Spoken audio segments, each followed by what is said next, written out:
ప్రియులరా, కొరింథీయులకు రాసినటువంటి మొదటి పత్రిక 16వ అధ్యాయము 13వ వచనములో మెలకువగా ఉండుడి, విశ్వాసమందు నిలకడగా ఉండుడి, పౌరుషము గలవారై ఉండుడి, బలవంతులై ఉండుడి అని వ్రాస్తూ ఉన్నాడు, లేక చెప్తూ ఉన్నాడు. ప్రియులరా, మరి విశ్వాసమందు నిలకడగా ఉండుడి. మనము విశ్వాసమందు ప్రియులరా మరి అల్ప విశ్వాసులము కాక అవిశ్వాసులము గాక స్థిరమైనటువంటి విశ్వాసము అనక నిలకడగా ఉన్నటువంటి విశ్వాసమును మనము కలిగి ఉండవలనని అపోస్తులైనటువంటి పౌలు తెలియజేస్తూ ఉన్నాడు.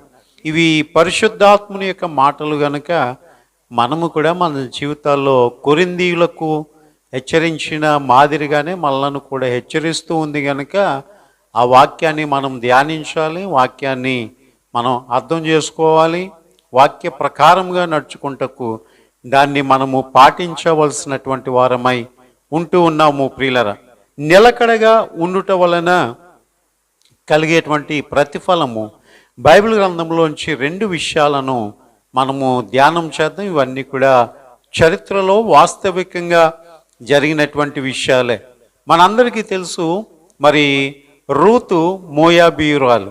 మరి ఈ మోయాబీయురాలు అనేటువంటి రూతు యోదయ దేశానికి మరలా తిరిగి వచ్చింది. ప్రియులరా, తన అత్తతో తాను తిరిగి వచ్చిన తర్వాత మరి వాళ్ళకి ఆహారం కావాలి.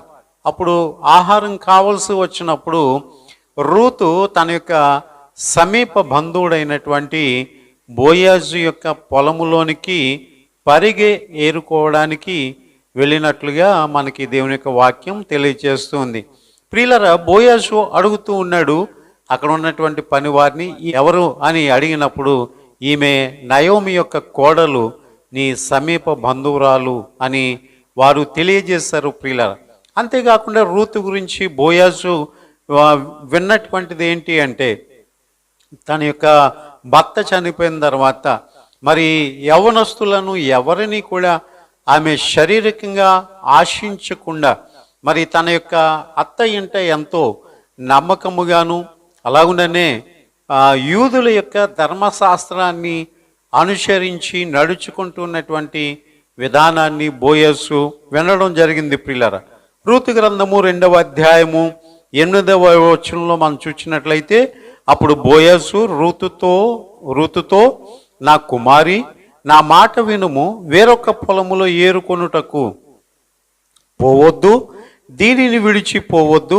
ఇచ్చట నా పనికత్తెల యొద్ద నిలకడగా ఉండుము అని చెప్తూ ఉన్నాడు. ప్రియులరా, వేరొక పొలములోనికి ఏరుకొనుటకు నీవు పోవద్దు.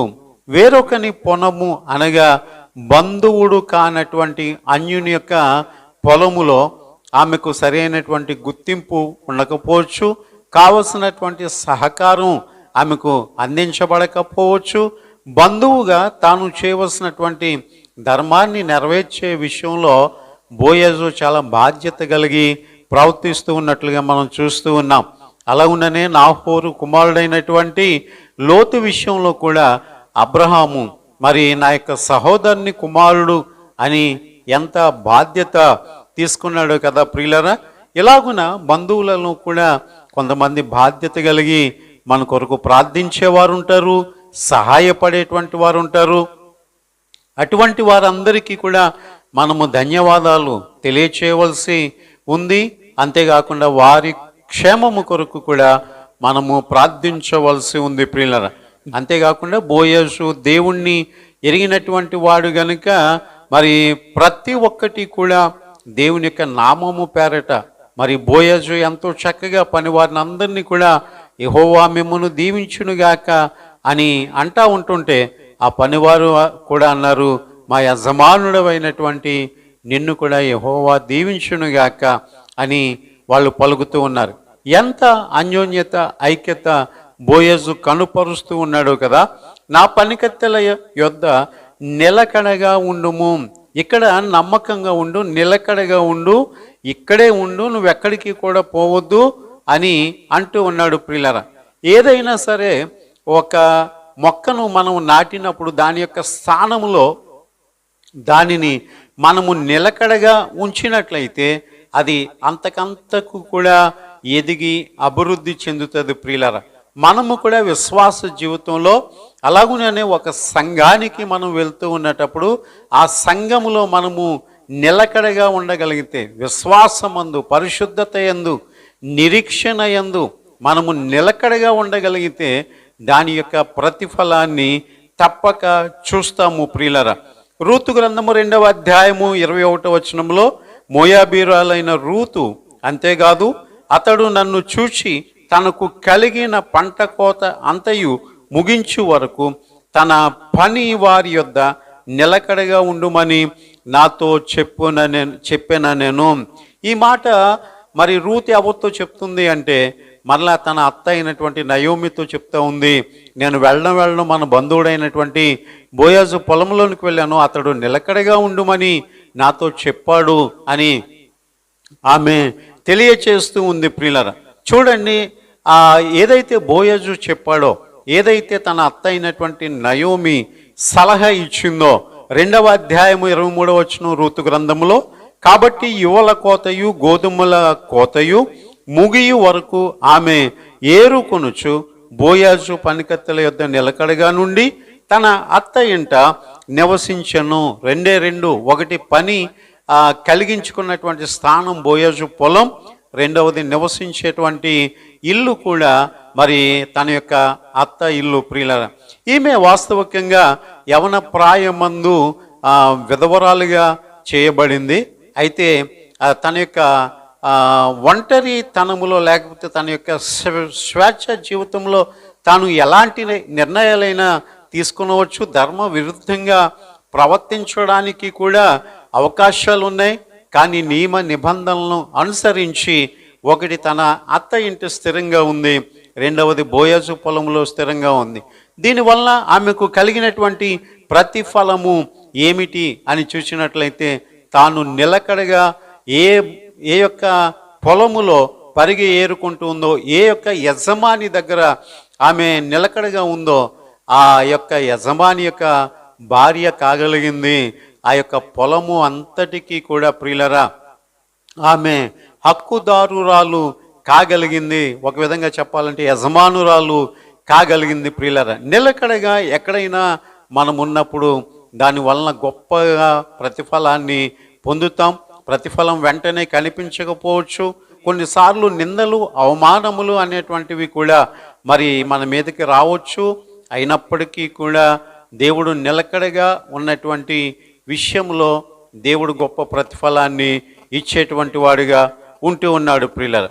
2వ సందర్భాన్ని మనం చూసినట్లయితే యోబు గ్రంథంలో యోబు గురించి సాతానుతో దేవాది దేవుడు అంటూ ఉన్నటువంటి మాట ఏంటంటే, యోబు గ్రంథము 2వ అధ్యాయము 3వ వచనములో, అందుకు యెహోవా నీవు నా సేవకుడైన యోబు సంగతి ఆలోచించితివా? అతడు యథార్థవర్తనుడును న్యాయవంతుడునై దేవుని యందు భయభక్తులు కలిగి చెడుతనము విసర్జించినవాడు. భూమి మీద అతని వంటి వాడెవడునూ లేడు. నిష్కారణముగా అతన్ని పాడు చేయుటకు నీవు నన్ను ప్రేరేపించినను. అతడు ఇంకను తన యథార్థతను వదలక నిలకడగా ఉన్నాడు. యథార్థత యందు నిలకడగా ఉన్నటువంటి యోబు ఇక్కడ మనకి కనిపిస్తూ ఉన్నాడు ప్రియులరా.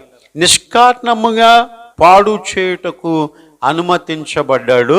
అయితే తాను తప్పేమీ చేయలేదు, తప్పు యొక్క శిక్షను ఏమీ కూడా అనుభవించడం లేదు. నిష్కారణముగా పాడు చేయుటకు అనుమతించబడినప్పటికీ కూడా తనను తాను మరి ఎంతో నిదానించుకున్నటువంటి వాడై, మరి మాట యందు కానీ క్రియల యందు కానీ మరి దేవుణ్ణి దూషించే విషయంలో కానీ ఎక్కడ కూడా తప్పిపోకుండా యథార్థతను వదలకుండా నిలకడగా ఉన్నాడు.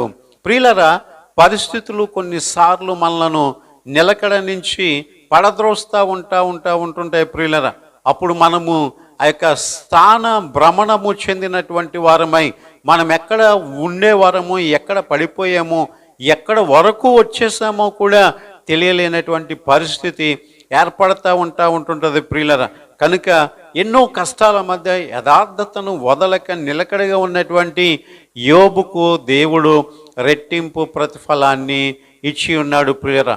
అందుచేతను మనకి ఈ రోజున పౌలు కొరింథీని హెచ్చరిస్తూ తెలియచేస్తూ ఉన్నటువంటి మాటలు, విశ్వాసమందు నిలకడగా ఉండుడి, స్టాండ్ ఫాస్ట్ ఇన్ ఫెయిత్, విశ్వాసమందు నిలకడగా ఉండుడి. కనుక ప్రియులరా, మన విశ్వాస జీవితంలో నిలకడగా ఉందాం, దేవుడిచ్చే ప్రతి ఆశీర్వాదాన్ని కూడా పొందుకుందాం. మరి స్థాన భ్రమణము అనేటువంటిది, స్థాన చలనము అనేటువంటిది లేకుండా నిలకడగా మనము స్థిర విశ్వాసము కలిగినటువంటి వారమై ఒకే విశ్వాసములో, ఒకే సంఘములో, ఒకే దేవుని యందు, ఒకే సంఘ కాపరి దగ్గర మనము నిలకడగా ఉందాం. దేవుడిచ్చేటువంటి ఆశీర్వాదాలు పొందుకుందాం. దేవుడు మనల్ని దీవించి ఆశీర్వదించునుగాక. ఆమేన్.